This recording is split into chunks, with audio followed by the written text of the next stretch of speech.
देखु गत काली आमर माननीय मंत्री श्री विभूतिभूषण जेना जी कि ट्रांसपोर्ट मिनिस्टर तांकर चैम्बर अध्यक्षतार गोटे बैठक होता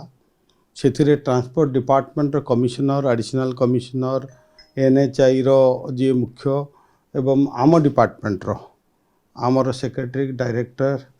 एवं समस्ते काली उपस्थित गोटे बैठक है जे आमर जो नेशनल हाईवे रे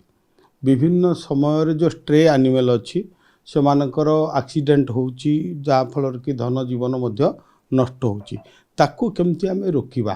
से विषय नहीं आलोचना होता है गोटे एसओपी आम प्रस्तुत करने तीनटा जाक विभाग आलोचना होती जमती कि ट्रांसपोर्ट डिपार्टमेंट केमती से स्ट्रे एनिमल मानकू सेठू नब एवं समस्त तार रक्षणाबेक्षण करने दायित्व आमर डिपार्टमेंट एनुअल हजबेंड्री डिपार्टमेंट दायित्व नब एवं आमे गोटे एनएचआई रो जो नेशनल हाईवे अच्छी 100 किलोमीटर 150 किलोमीटर भितर गोटे बड़ गोशाला करने काली प्रस्ताव रही से गोशालार रक्षणाबेक्षण जेकोसी गोटे सोशल ऑर्गेनाइजेशन को आम देवाई व्यवस्था कर तार भरण पोषण खाइबा पीवा से दायित्व आम विभाग नापी आलोचना होती एवं से जो होम डिपार्टमेंट रही पुलिस मान जो लोकल जो एसपी आईआईसी एमान को से डायरेक्शन दिज्व से साहाय्य करेंगे ए गोचालन बंद हम एवं नेशनल हाईवे रे जो दुर्घटना घटुची ताकू रखा जाई परिवो एवं आपणकर यातायात रे सुविधा है पारिबो एवं आमे आहरी काली ट्रांसपोर्ट डिपार्टमेंट सहित आलोचना होती जो विभिन्न समय गोचालान होची तार निर्दिष्ट जो गाड़ी गुड़ाक रही से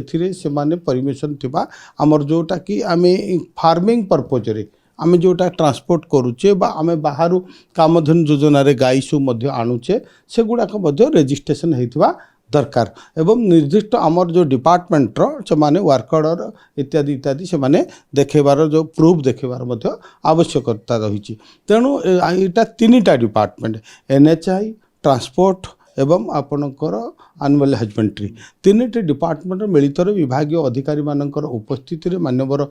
ट्रांसपोर्ट मिनिस्टर उपस्थित सेटा काली गोटे गाइडलाइन आम प्रस्तुत करुचु इमिडिएट ताकू आम केमती इम्प्लीमेंट करवा से दिगरे आम नेक्स्ट बैठक में आलोचना हम एवं तुरंत यह करने निर्देश दि जाए नहीं देखो प्रथम आम आमर जो जोन वाइज तीनटा वर्तमान जो बड़ गोशाला तो बर्तमान सरकार जो कर गोशाला आम व्यवस्था रही जेकोसी सोशल ऑर्गेनाइजेशन चाहिए आम गोशाला करें आम इंफ्रास्ट्रक्चर पर 150 गाई पर्यंत 52 लाख टंकार सपोर्ट सरकार करुँच एवं से रक्षणाबेक्षण जो स्ट्रे एनिमल जोटा अच्छा जोटा बुला गाई बा बुढ़ा गाई गोरु अच्छा से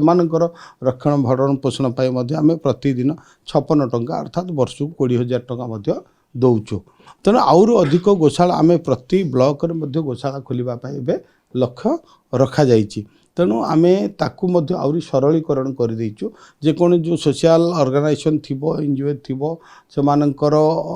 सोसाइटी एक्ट रे से माने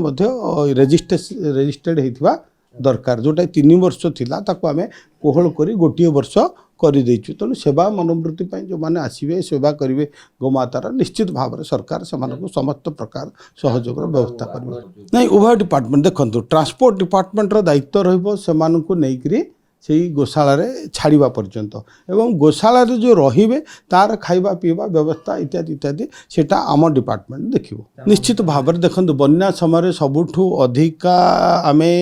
दाना चारा एवं आपणकर सुखिला खाद्य जोटा गोमाता विभिन्न पशु मानक आम सबू ब्लॉक को पठेबार व्यवस्था करूँ एवं बहुत जगह जो विभिन्न जगार मो पाखु आसीथिला फोन से जगह को आम पुणी पठेचु अधिक क्वांटिटी पठेचु समस्त प्रकार व्यवस्था जमी ह्यूमान मनीष मानक विभिन्न व्यवस्था रही सरकार से भाई जो पशु मानक व्यवस्था रही खाइबा पीवा रक्षण बेक्षण इत्यादि इत्यादि डिपार्टमेंट देखुची आपन जो आर टी जोटा आमर रैपिड रेस्टोर